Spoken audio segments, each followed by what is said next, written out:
6:30 now. I want to thank everyone for attending today's program brought to you by the Library of Michigan.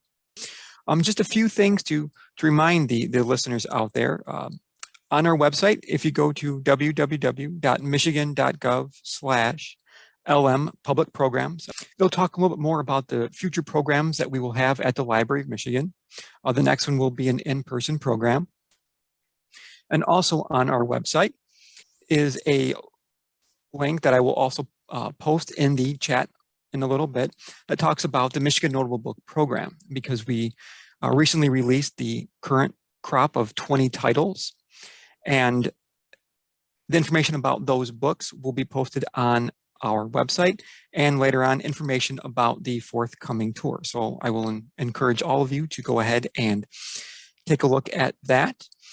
And with that, I'm going to pass it off to my colleague, Melinda, and thank you for attending.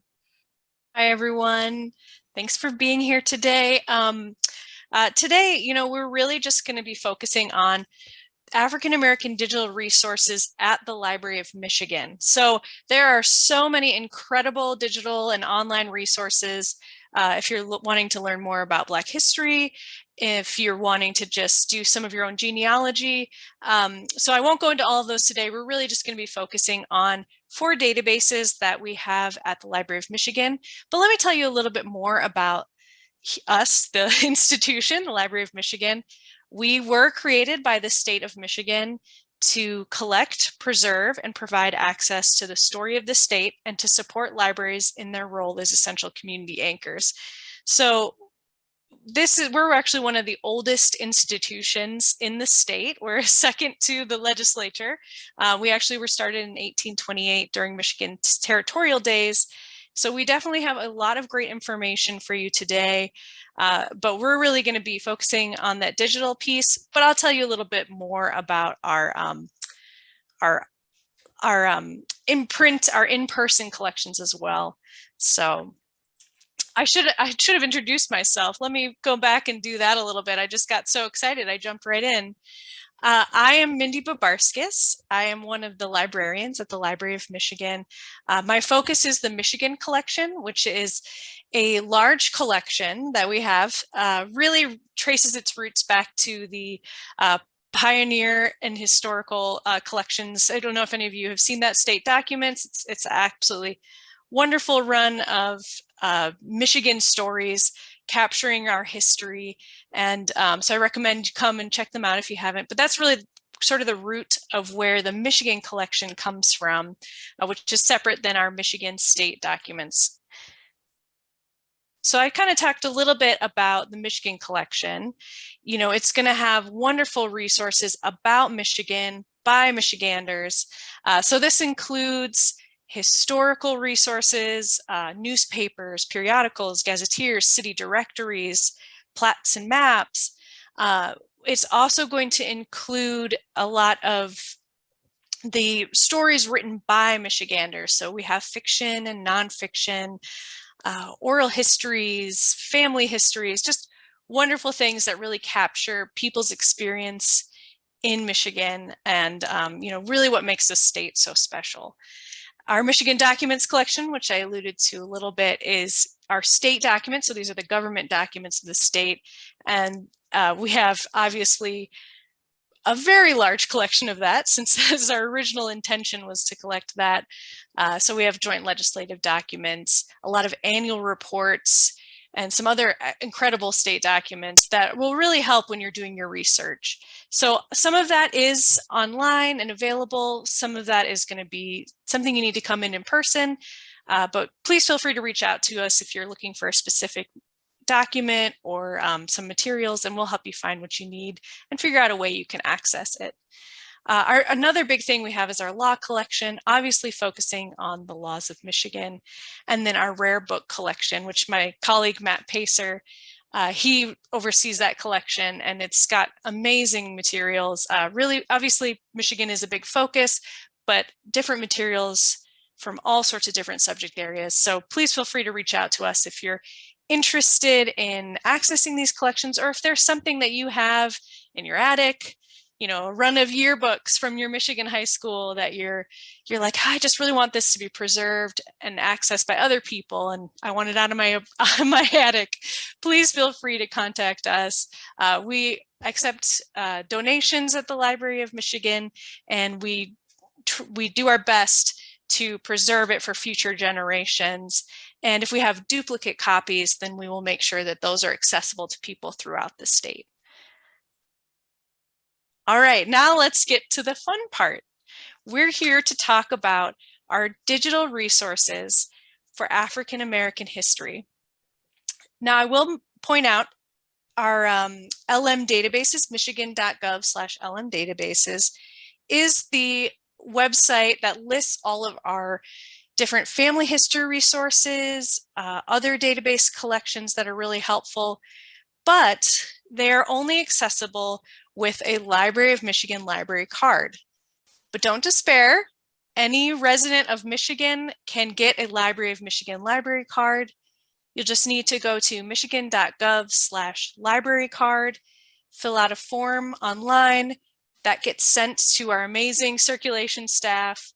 They process the forms and send you back an email with your library card number and a PIN to help you access these remote resources. I will point out, for some of you who maybe have been doing your family history ancestry, they used to give remote access during the woes of beginnings of COVID. But unfortunately, as of December 31st of this last year, they have gotten rid of the remote access. So if you would like to use Ancestry and do some of your own genealogy research, you will need to come into the Library of Michigan or check with your local library. Oftentimes, they also will have access to it in their library space as well. So today, we're going to go and spend some time looking at those. I'm just going to point out on the website in the slide right now where you'd want to go in the future is for the public heading, and then online resources for library card holders, which will be on your right in that third column. We won't go to there just yet because I want to tell you a little bit about these resources before I jump in and show you how they're used. I do also want to mention, if you have any questions, and feel free to add them in the chat throughout the presentation, but we do ask, if you're going to ask a question audibly, just wait until the end of the presentation. I'll make sure there's some time for questions and we can kind of answer and hopefully help you get started on your own research. So here are the 4 African American databases that we have at the Library of Michigan. Now, you'll be able to find Black history and different African American genealogical resources in some of our other databases, but these 4 databases really focus on the African American experience in the US. So I'm going to spend some time in each of these and kind of show you when you're going to want to use them for what kind of research, because I understand not everybody is coming here to do genealogy research. Not everybody is coming here to do, topical research. You all have different things that you're interested in and different stories you want to delve into. And some of these databases are going to be better for different types of research. So I will kind of delve into that as we go. But the 4 are African American Biographical Database. This is the largest electronic collection of biographical information on African Americans, spanning 1790 to 1950, and is run by ProQuest. And it's more of a digital library of these wonderful reference works. And I'll show you kind of the wonderful things about it, but also some of the limitations that you'll need to be aware of as you're searching. ProQuest historical newspapers, we have access to the Michigan Chronicle, which is a Detroit-based Black newspaper. We have 1939 through 2010 available remotely through this database, but 2010 to current issues you can find either on microfilm or in print at the Library of Michigan. So don't despair if you're trying to do research from 2016. We have that at the Library of Michigan, and we can make sure you can get access to it. Black Life in America is our 3rd database. This delves into the experience and impact of African Americans as recorded by the news media from 1704 through the present day. So this is going to be global, which is, but it's talking specifically about Black life in America, but it's the global perspective of Black life in America. Black Thought and Culture is our final database that we'll spend some time in, and it's a digital library of approximately 100,000 pages of nonfiction writings by major American Black leaders and public figures covering 250 years of history. So there's a lot in there for sure. It's not going to be every Black leader in America. They really are focusing on some of the more major, more well-known figures. But that is obviously very helpful depending on what sort of research you're doing. All right, so we're going to go ahead and dive into AABD, or African American Biographical Database. And I'm just going to tell you some of the things that are very unique to this database. It's got digitized sources. So these are reference works that have been digitized, they've been scanned, and they've been put on this database.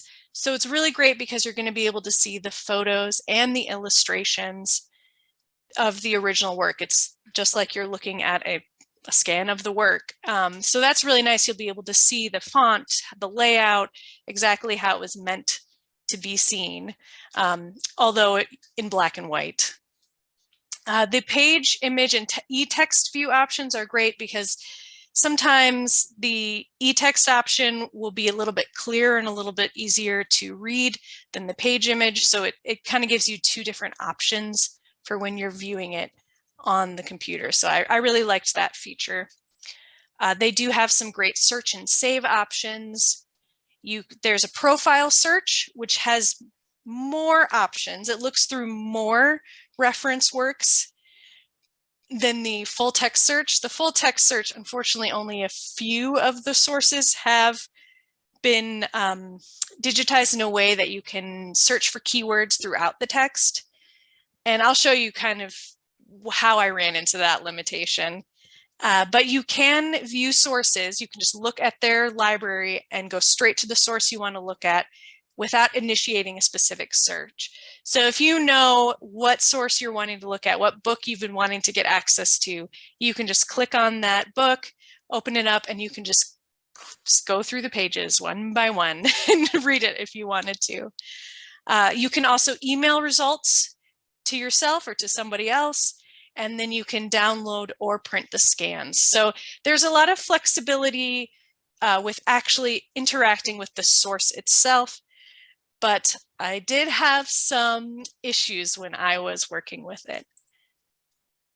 So I did a couple research examples, and I'm going to go show them to you. The first one, for my profile search, I was specifically trying to find profiles where they were from Michigan and they were also an artist. The full text, I just wanted to see, what could I find using a full text search for Underground Railroad. So those were my examples. I'm going to go ahead and show you how that looks.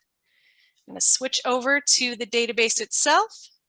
So again, I go to that for the public, online resources for library card holders, and then it lists that very first database is African American Biographical Database.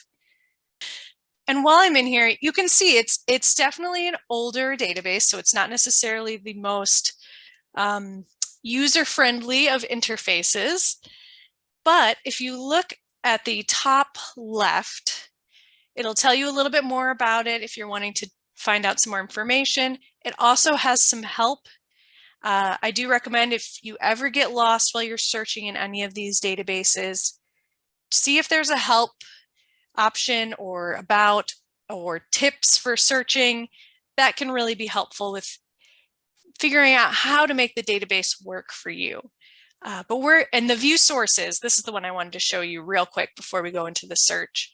So if I click the view sources, this is going to give me access to the full library of these amazing reference works. So if I know specifically that I've been wanting to look at the Beacon Lights of Tennessee Baptist's Prospectus, I can just go over to the right of that title, and there's this little rectangle. It's probably hard for some of you to see if you're looking at a phone, but feel free to come back to the recording on our website and you'll be able to see a lot of these tiny details. If I click on that, it's going to bring up the item. I'll have to click on the title again, and then it's going to bring up the item itself for me to go ahead and view. So that's always a helpful thing to know if I want to look at the item itself. All right, let me go back. Then there is the search option. So if I click on the search option, it gives me the two ways I can search through these different resources. I have the search profiles and the search full text. I'll show you how the search profiles works. So for me, I knew that I was looking for something from Michigan, if I can type Michigan, and I knew the occupation. I was really wanting to see what Michigan artist could I find in this database. So I scrolled down until I saw artist in the occupation box, selected it, and then pressed search. And this brought up 4 different hits from their profiles. I was really interested in each and every one of these. So I kind of delved into their stories. And I'm going to look a little bit more at William Ross Roberts. And we can see, all right, it gives me a little bit of information, a brief biographical information, where he was born, what gender he is, occupation, and then it shows me what pages and what book his biographical sketch is found in, and whether there are any illustrations of him. So it's really can be very helpful. And then once I want to look at the specific biographical sketch, I just need to select the link, the little link for P31 for page 31 from Michigan Manual of Freedmen's Progress. An excellent resource if you have not stumbled across that, especially for Michigan history. There's these wonderful biographical profiles. And specifically, we're looking at William Ross Roberts. It can be a little hard to see. Let me see if I can zoom in a bit more. Oh, great, I can. And within here, it tells me that he's a native of Michigan, being born in Van Buren County. He was also a state worker, so I very much, appreciated and connected with William Ross Roberts. And once I decide, oh yeah, this is the resource that I want to go ahead and look a little bit further into this, I can then print, which is in the top right here at the top of the document. It's a little hard to see. Be the top right, the little printer icon. It also gives me the option to download. I could also choose to just, if I want to keep reading in this resource and I say, hey, there's a lot more in here, up in the top left, you'll see page, and there's an arrow pointing to the left and an arrow pointing to the right. So I could say, you know what, let me go back a page and see if there's anything else about the person before him. And that will just take me to the previous page in the Michigan Manual. So really, really helpful. There's also options for, help if I'm getting lost and I don't know what I did. The page image is the one that, oh, nope, this one doesn't let me do it. Some of them will let you do the switching between e-text and page image, but this one for some reason isn't. So it's got a lot of really helpful tools within it. Unfortunately, it is missing the citation tool, which we'll find in some of the other databases. So for someone who always struggles with their citations, I was bummed about that. But, that's what Purdue OWL is for, to help you with making those citations. Now, I will say, one thing that was interesting with emailing, so I was having trouble kind of figuring out how to email items to myself, and I realized there isn't really a great email item or email option when I'm looking at the material itself. I'm really only able to email the selected results. So these 4 profiles that I found, I can email those records to myself, and then within those records, I can click on the link to then go to the page itself. But it's a little bit clunkier. So it's not always the easiest to use this database. And that was something that I discovered with the full text search. But it is really helpful. It's got excellent resources. And especially if you're wanting to really delve into these amazing reference works that are not always easily accessible. A lot of these are not at every library that you come across. They're kind of in specialized places. So it just really does help with the accessibility piece. But let me show you, when it comes to searching the full text, I can either go right to the top of the page. There's the search full text option. So I'll just go ahead and click that, or I could go back and do it that way. So I discovered, I was like, oh, well, let me see if I can find William Ross Roberts this way. So I did Roberts, William, I thought, oh, okay, I'm sure he'll come up. Tried to search, and oh, I found a different William Roberts, but not the same guy. And I was very confused. I was like, well, I know that I found this, you know, I had the profile search up. How did it not come up? So I reached out to the database company because I'm like, something's going on. I can't figure this out. And they came to tell me that, oh, not all of the resources are going to have that option of being able to be full text search. And the way that you know is you have to go to the View Sources page. And if you look at the very top of this page, right under the alphabet, there's a little asterisk that says full text searchable as of March 1998. And you have to look at which records, which books, which items have an asterisk next to their title. And those are going to be the resources that you can full text search. So I really find this full text search, it's kind of a limited tool. If I'm wanting to do something more general, I feel like that's fine, where I'm just trying to see, you know, what source even mentions this from the ones that have an asterisk. That's when I really find that this is that's more of a helpful tool. So when I did the full text search, I just looked at Underground Railroad because I was like, well, that's a broad enough topic, and, you know, just want to see, does anything even mention it in any of these sources? And after searching that, I see, oh, yes, we've got 227 hits. So that's great. That's going to give me plenty of things to look at, delve into, and see if I can just discover different stories and different experiences. And once I find, you know, something that I like, I will just click on that item. It will take me to where it is scanned. And then I can go ahead and read through the book. I would just need to go to, I can move to the next page if I want to stay in this resource. Or let's say, oh, this wasn't the right one I wanted. I can move to the next hit or the next item on that results list. So that's right next to the page up at the top left. It has hit, and I can move to the right and see what's the next search result. It's really the best way. Okay. So those were kind of the helpful and not so helpful tools of AABD.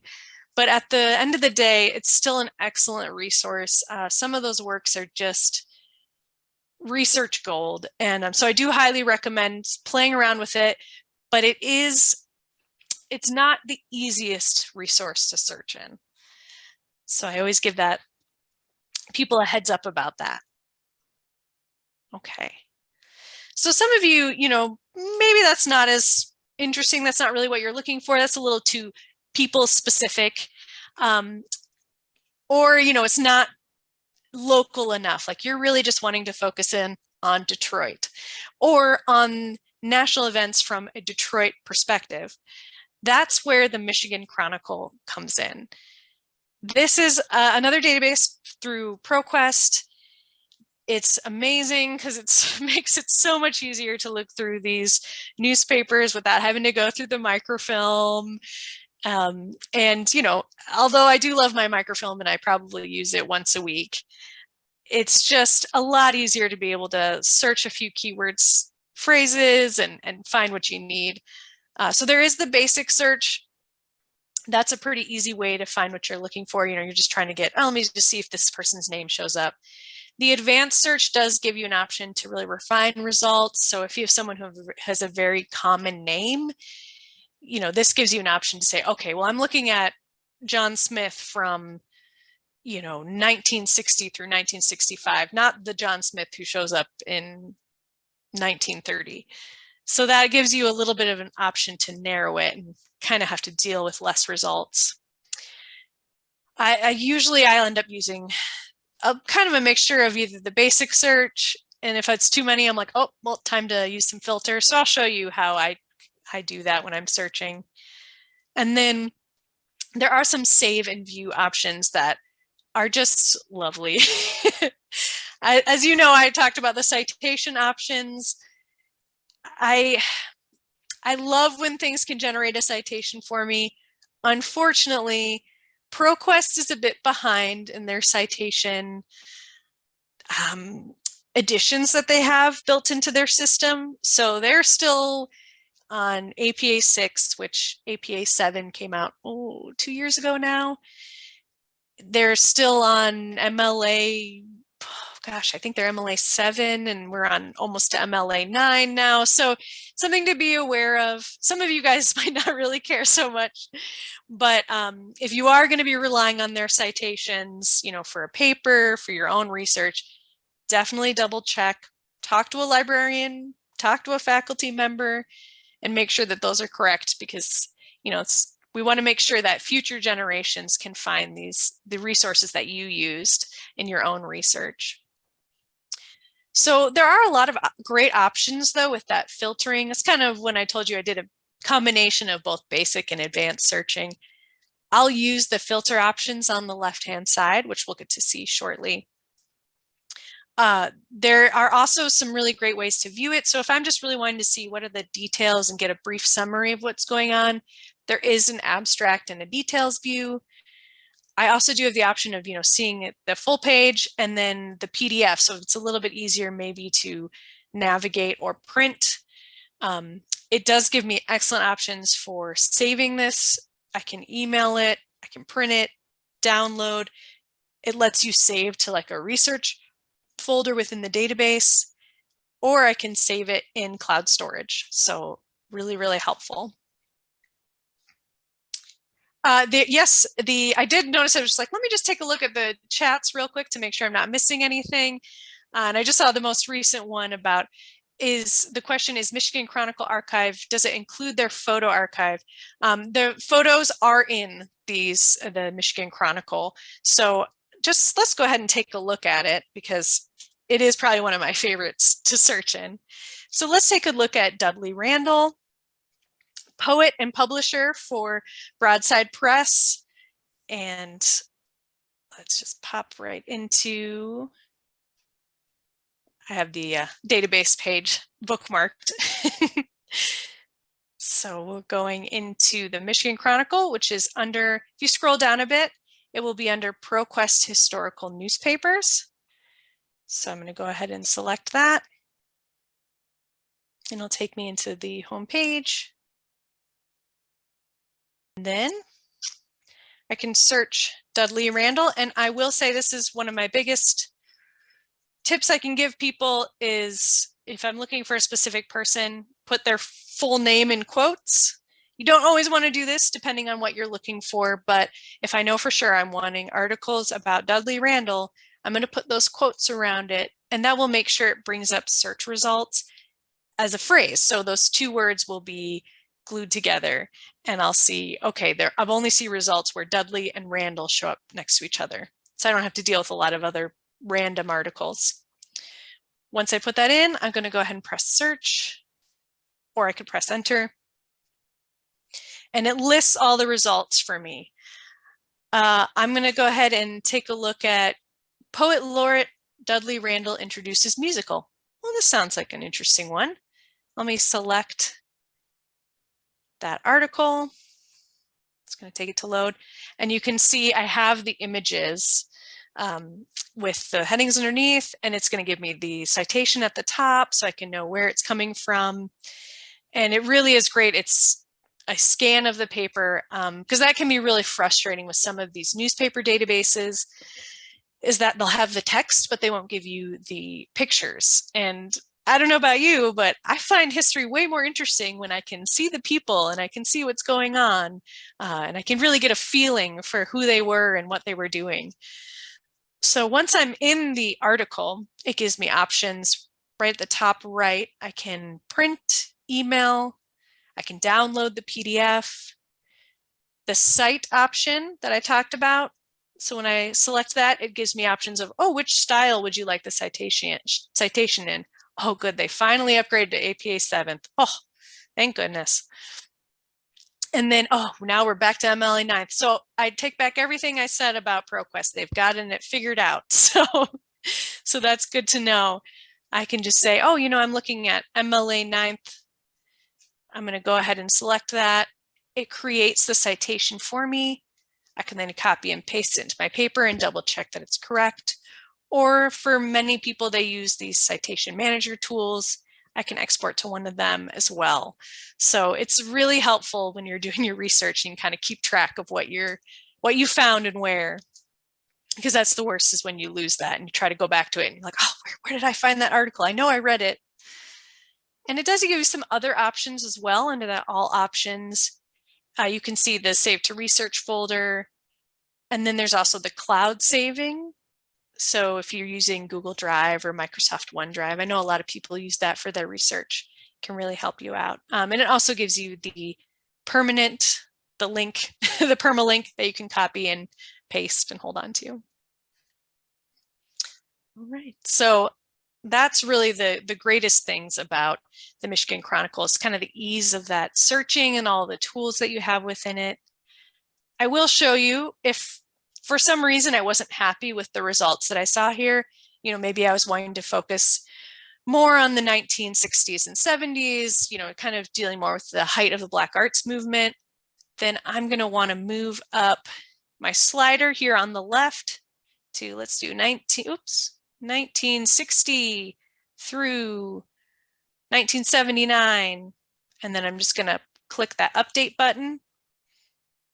And then it's going to only bring back articles that were published during that time period.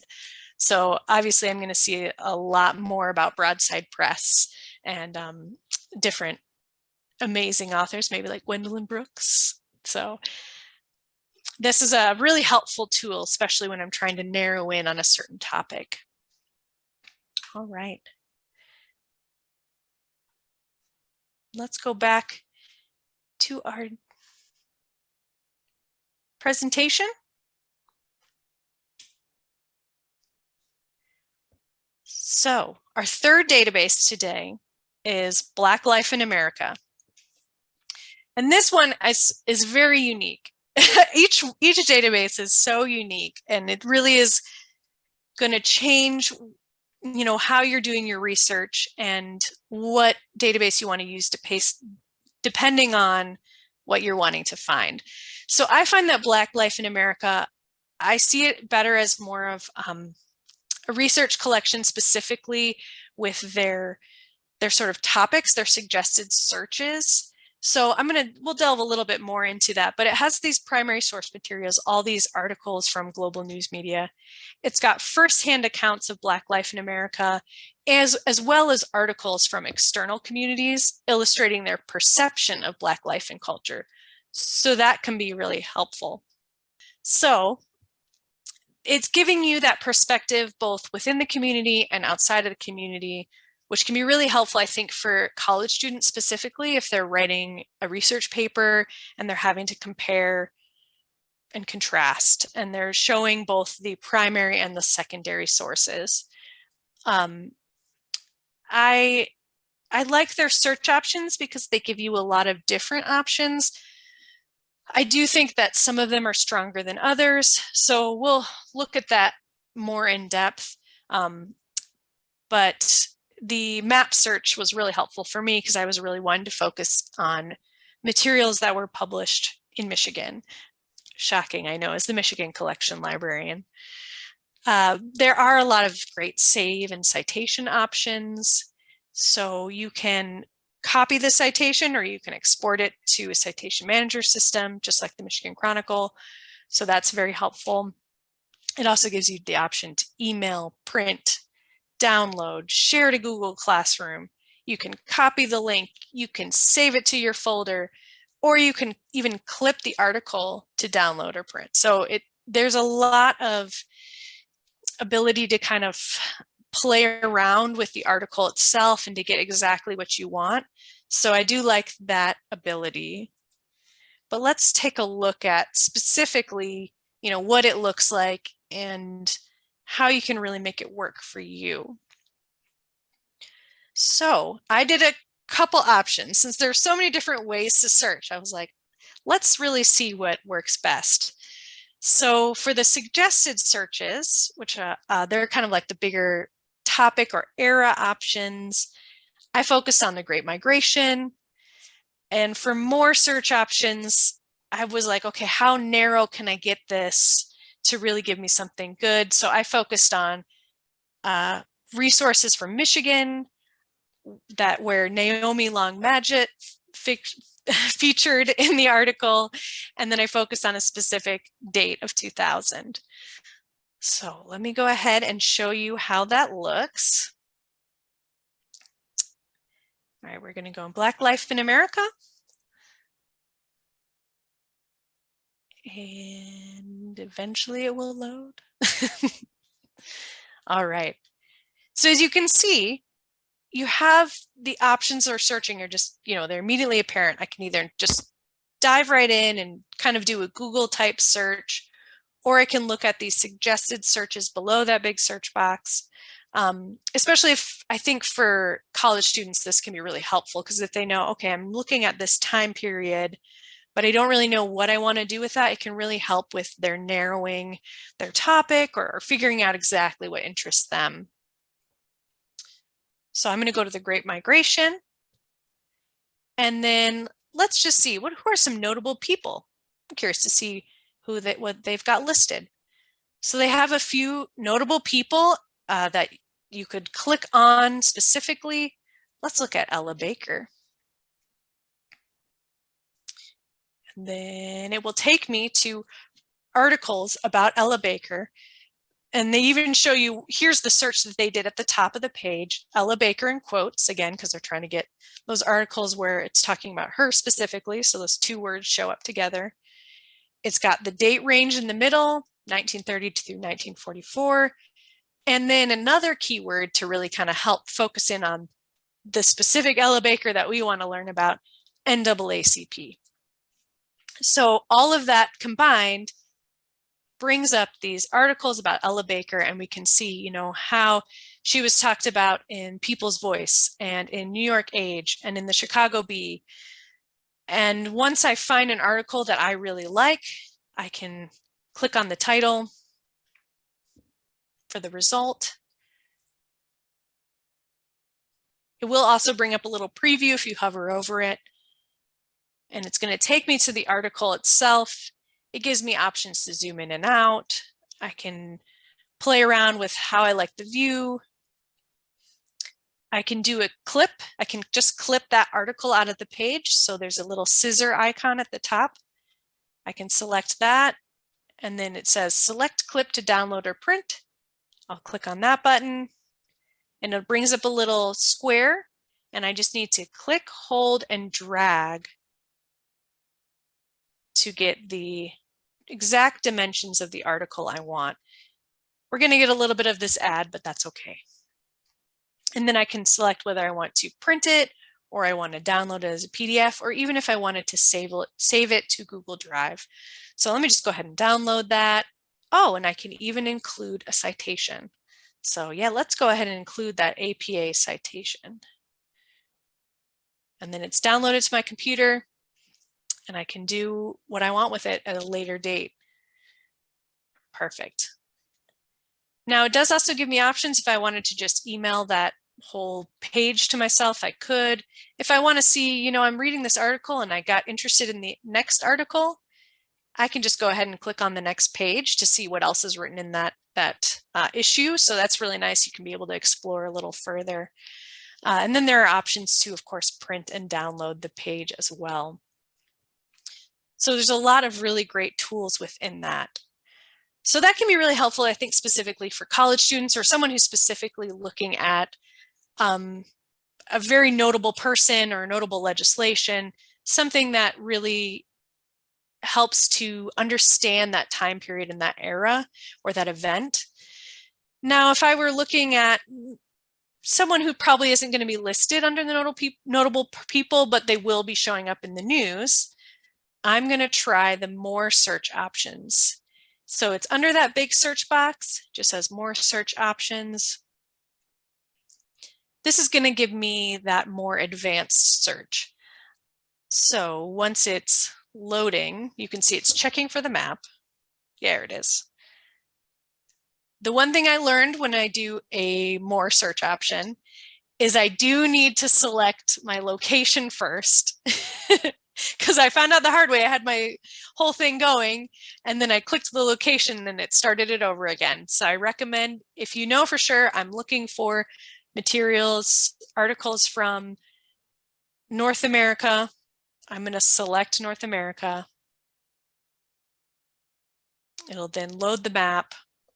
And then I'm specifically looking at, oh, the US. I want to see the US articles. And then last one, I swear, Michigan. So now I have Michigan selected because I just want those articles from Michigan. And I know, oh, you know what? I'm looking at Naomi Long Madgett. And then I'm going to enter, you know what? I'm going to look at 2000. Let's do 2000 to 2001. And then I'm going to search, and then I can see some great articles about her. The Detroit Conference gives author the award on writing. Oh, let's learn a little bit more about that. And then I can read the article. And now this is a good example of one where I'm not going to get the pictures necessarily. You can see it's just got the text. So I think it's going to depend on which paper is featured. This one, so this would be like my fourth result. You can tell is just a scan of the paper itself. So it is going to be, some of them are going to be just that text. Some of them are going to be the article itself with the ads. I think it just depended on how it was scanned and entered into the system. But it gives me a lot of great options for searching as well. All right. And then our last database is Black Thought and Culture. And here's some of the features for that one. It's got digitized sources. So you're accessing these library of nonfiction writings of American Black leaders, which is amazing to be able to access this electronic library. It's similar to AABD in that way. Definitely a different interface. It's owned by a different company, but it is sort of that same option of just a library of these works that really help you understand the context, understand people better, really get a picture of life and that person specifically and their thought. There are some search options. There's just kind of a basic search, a more advanced search. You can also browse collections and they have some featured content. So if you're, again, this could be another good one for college students just trying to be introduced to some of the different topics and maybe some of the different nonfiction writings on those topics. That could be a good tool to really introduce them to that. There are some save and cite options. I can email, I can share to social media, that's kind of a fun option. I can embed or link to something, and then I can print or add it to a playlist, which is kind of their way of like adding to a research folder. This company also does a lot of media. So they have like a music database. I can't think of the name of it now. I think it's Music Online, but it's again, something that they have a little bit more flexibility in the types of resources that they'll have on there. So there'll be some audio. So it's pretty neat in that sense. And you can generate citations to copy, like you can just copy them into your paper, or you can export them to a citation management site. So let me just go ahead and my research example, I wanted to stick with, since these are, it's focusing more on those major Black leaders, I focused on Malcolm X, just to kind of give you an idea of what you might find. So let me go ahead and scroll down until I see Black Thought and Culture. Alexander Street is the name of the database company that owns it. And then once we go in there, I'll show you kind of, you can see the interface is much easier, more pleasant to look at than AABD, but it has a similar sort of idea behind it. It's a digital library. So you can browse through these different subjects, content types, place discussed, people. I think that could be a really neat tool for students or people being introduced to Black history, just kind of delve in and see what they find. There are some featured content. So Black music, again, we're talking about that audio. It's really, that can give you some great options. And then you can also just do a basic search or a more advanced search. I'm going to go ahead and just stick with the basic search today. All right. So I can see I've got selected speeches and statements that he's made, different speeches. Again, lots of helpful things. He's mentioned in the Black Panther newspaper. So I can sort of see what interests me. Click on the title, and then it will take me to that item. And you could see at the top, it gives me those citation options. I can email it. I can share it. This is the one that lets you share it to social media. When I click on it, it then gives me the option, oh, I can share it to all these different places. I'm just going to go back. The playlist, it'll just send it into that that area. It's sort of like a folder, saving your folder, embed link. And then I can search. I can just go ahead and scroll through the item itself. I can print it. There's lots of options. I can search within the document itself. So if you look over on the left, within the little gray box, it has a little search magnifying glass, and then I can just go ahead and search, whatever topic or whatever word I'm wanting to look into, and it'll find it throughout the document itself. So it is a very nice way to sort of interact with these different sources. There's lots of other options I can do, with the items on the left to refine my search, if I'm looking at a specific publication year, a specific historical event, a person discussed. So really there are lots of options to really focus in on what I'm trying to get access to. But I'll just keep this more broad right now because I don't want to spend our entire time just showing all this. But that gives you a real quick overview of those 4 databases. And I want to now take time to go ahead and look at the questions that you've been sending through chat, and then take some audio questions as well. So let me just quickly leave this up in case, if we run out of time before we're able to answer everything, please feel free to contact us at the phone number and the email that are on the screen. And then our main website is, michigan.gov/Library of Michigan. If you're wanting to get a library card and interact with these resources, michigan.gov/library card. If you've already got a library card, you can go to michigan.gov/LM databases for Library of Michigan, and you can have some fun and play around in these databases and see what you discover. But I'm going to go ahead and take a look at these chat questions. Is there anything, Matt, that I missed? Let's see. I can see, the e-text option allows for easier reading. Yes, that was probably one of the big ones. If you could talk a little bit more about that e-text and what it would look like. Yes. For the researcher. Yes. So I should probably just go and find it. Yeah, it was so strange because it was like, it wasn't giving me the option in that one. I kept having trouble, specifically with that database. Or that resource. I don't know why it would do that. Oh, it's not letting me leave. Okay, there we go. So let me show that real quick. Oh, this is the one I want. The e-text option. Yeah, it's the way that it was scanned. The original scan sometimes can be very grainy. Let me see if I can find the specific one I was looking at. It was Michigan and artist. Oh, let's go pop in here. I think it was probably Frank Foster.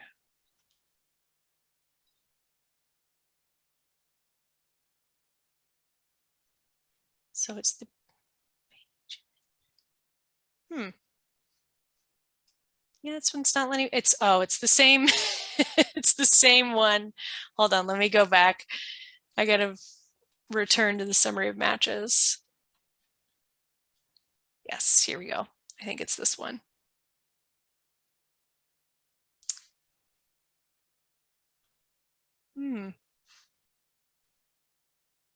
It's not letting me do it in this one either. Well, it did give me the option. One of them, I think it is one of those, probably depends on how it was scanned. And it would give you, it's that page image option. If you click on that, it will either go to the e-text option or the page image option. But for some reason, these resources weren't the ones that let me have that option. So that's good to know that with this database, it's not, all of them are not necessarily scanned with the same versatility. And I bet you it was probably, I found one that had the asterisk that was full, that was, you can search with full text, that gives you that option. But if you click that where it says page image, it will let you switch back and forth. And that can kind of help clarify the image and make it a little easier to read. That's really what I discovered. But yeah, it's a good question. And then let me see. Any other questions that you weren't able to answer, Matt? No, I think I got most of them in the chat, but if anyone has any questions, they're more than welcome to unmute themselves and ask Mindy. Or if you do not want to, you can always add them to the chat box. Or if you come up with a question tomorrow or tonight at 1 a.m., you can always email us on that slide that she has up there. It does have our email at our reference email address, which is librarian@michigan.gov. If you decide to use the option of calling us at 517-335-1477, the library is open Monday through Friday, 10 until 5, but the phone is answered between 8 and 5 Monday through Friday. And then on Saturdays, we are open 10 to 5, and the phone is answered, not 10 to 5, 10 to 4. And then the phone is answered 10 to 4 on Saturdays. And, there is voicemail, so you can always leave us a message. Now, it looks like someone else just left a message. Yeah, saying, so Carol Mole, yeah, where the Michigan County Histories, those are located in our Michigan collection. So we have amazing county histories. I will also say too, if you're not able to come into the library, there are a number of those county histories on HathiTrust. I can have Matt send you the link. But this is, some of you are probably familiar with HathiTrust, and it is a large digitization, and a lot of the materials that are digitized through University of Michigan, I should say, and a lot of the materials that are digitized, we are state documents, federal documents, and then some of these county histories I've been able to find in there as well. So I always like to recommend that as an option. It's in the chat now. Yeah, thank you. It's a great resource too, just on its own. And that is free.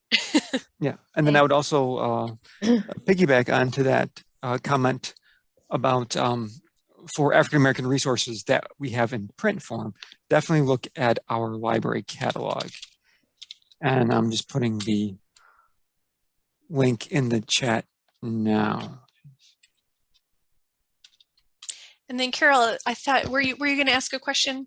Yes, please. Yeah. Back to the county histories. Well, I've used them extensively, Mhm. but I was hoping to find a site where it was easy to do the copy paste thing or the copy save, because the way it is on those other sites, you have to go to plain text to do it, and that screws up your page and all that sort of thing.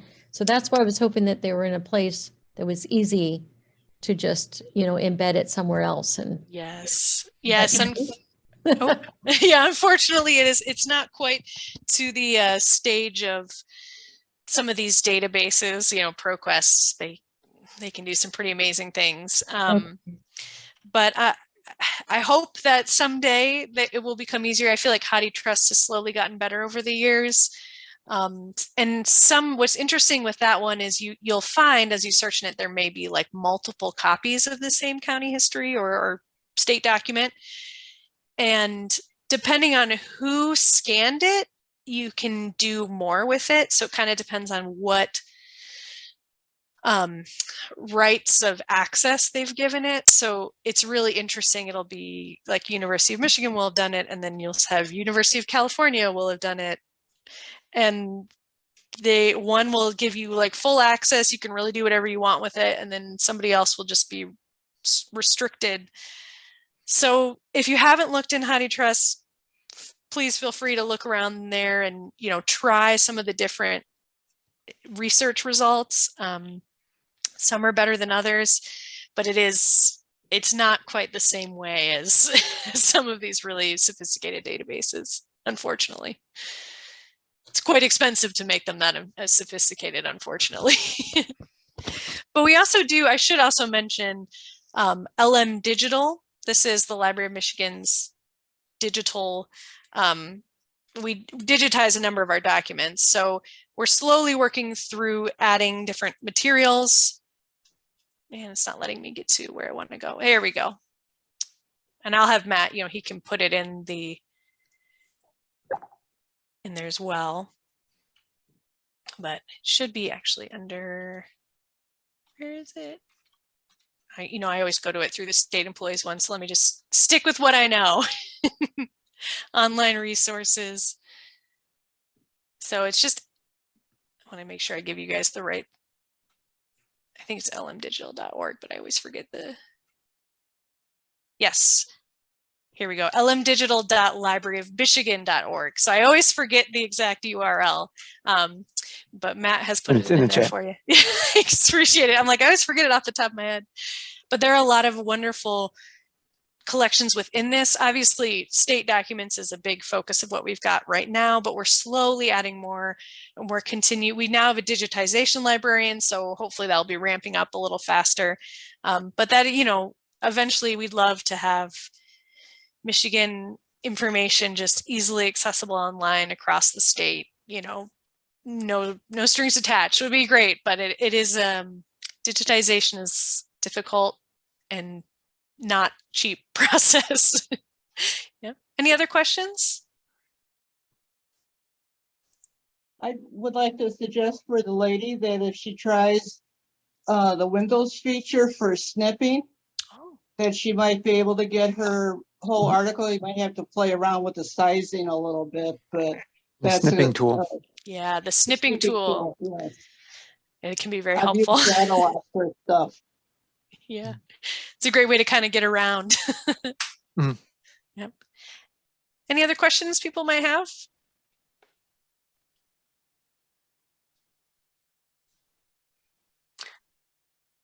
Well, it looks like we are just about out of time. It's about 7:29 on my computer clock right now. If there are no other questions, once again, just to remind you that on the slide in front of us, we do have our email address for the reference desk, our phone number, and you can give us a call if you have other questions. And I want to thank everyone for attending tonight, and hopefully we will either see you virtually in, I think it's 2 months, or Next month, it's our in-person program, and I believe that's on Michigan in the novel. So thank you, everyone, and have a great evening.